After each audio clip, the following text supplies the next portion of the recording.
রক্ত চাটতে চাটতে ফিল্মি কায়দায় শান্তিপুরের রাজপথে এক যুবক, চাঞ্চল্যের সাথে আতঙ্কও এলাকায়। অন্যদিকে মালিক হলেও অ্যাম্বুলেন্স নিয়ে মার্কেটিং করতে আসা নিয়ে উঠছে প্রশ্ন।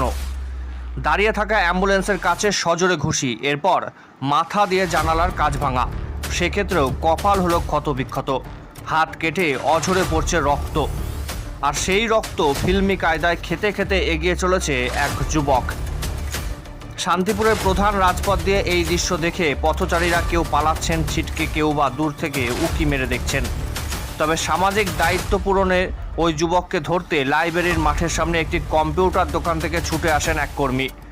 সাধারণ সচেতন নাগরিকদের তত্ত্বাবধানে যুবককে আটকানো সম্ভব হয়। খবর দেওয়া হয় শান্তিপুর থানার পুলিশ প্রশাসনকে।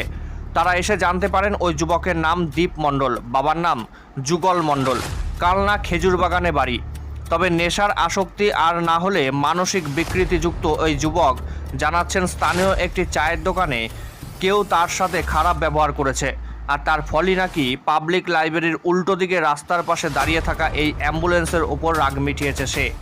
তবে শান্তিপুরের কোনো কারণ ছাড়াই শুধুমাত্র ঘুরতে এসেছে বলে জানায় ওই যুবক। যদিও যুবকের নাম পরিচয় অনুযায়ী তার পরিবারের হাতে তুলে দেওয়ার জন্য কালনা থানার সাথে যোগাযোগ করেন শান্তিপুর থানার পুলিশ এবং অসুস্থ ওই যুবককে শান্তিপুর স্টেট জেনারেল হাসপাতালে ভর্তি রাখেন।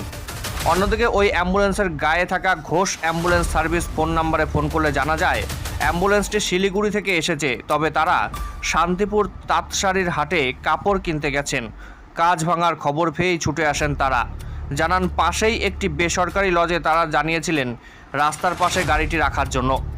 অ্যাম্বুলেন্স চালক শুভজিৎ ঘোষ বলেন স্ত্রী ইতি ঘোষের নামে গাড়ির কাগজপত্র, তা পুলিশ প্রশাসনকে দেখিয়ে তারা চলে যান। তবে প্রশ্ন উঠছে মালিকানা সত্ত্ব থাকলেও অ্যাম্বুলেন্সের মতন চিকিৎসা পরিষেবায় ব্যবহৃত যানবাহন ব্যক্তিগত কাজে ব্যবহার করা যায় কিনা তা নিয়ে। তবে সূত্রের খবর অনুযায়ী জানা গেছে যদি সরকারি কোনো হাসপাতালের সাথে মৌ চুক্তি থাকে তবে কখনোই তার ব্যক্তিগতভাবে ব্যবহার করা উচিত নয়। তাহলে চুপচাপ কেন কেন বলছিস না? কেন কথা বলতে তো জানিস তো? তো বল। কথা বলতে জানি তো। কোথায় বাড়ি কোথায়? যেরকম করলো আমার সাথে তাই ওরকম করলো। কে করলো? চায়ের দোকানের আলা উনি গরম মারলো। তাহলে তুই অ্যাম্বুলেন্স ভাঙলি উকিল কেন? আমাকে গরম মারলো কেন? ওটা তো অ্যাম্বুলেন্স রে ভাই। অ্যাম্বুলেন্স ভাঙলি কেন? আমি চিনি নাকি ওনাকে, উনি আমাকে গরম মারছে। অ্যাম্বুলেন্স ভাঙলি অ্যাম্বুলেন্স তো চিনিস? উকিল বেলা আমাকে গরম মারলো তো। কে উকিল বেলা? আমার সামনে কেন আসলো? বাড়ি কোথায়? অ্যাম্বুলেন্সটা আমার সামনে কেন আসলো? তোর বাড়ি ও কোথায়? এটা রাস্তা দিয়ে অ্যাম্বুলেন্স যাবে, কোথা দিয়ে যাবে? উনি আমাকে গরম মারছিল ফালতু ফালতু চায়ের দোকানে। তোর বাড়ি কোথায়? আমার বাড়ি কালনায়। কোন কালনা? কালনা অমরিকা কালনা। কি কোন পাড়া? বর্ধমান। কোন পাড়া? খেজুর বাগান। কি করতে এসেছিল এখানে? এখানে ঘুরতে। কার সাথে? একা। কার গাড়ি? ট্রেনে করে। কার বাড়ি? কার বাড়ি আবার? এখান থেকে ট্রেন চলে?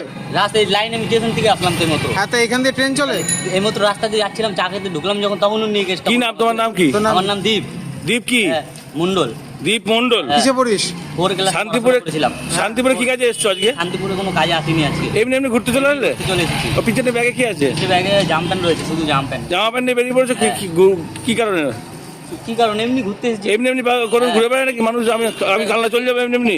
মন করেছে তাই এসেছি, সেটা আমার ব্যক্তিগত জামা ব্যাপার। প্যান্ট ছাড়া ব্যক্তিগত ব্যাপার তো অ্যাম্বুলেন্সকে মারবা? খুলে দেখাচ্ছি তোমাকে। জয় শম্ভু।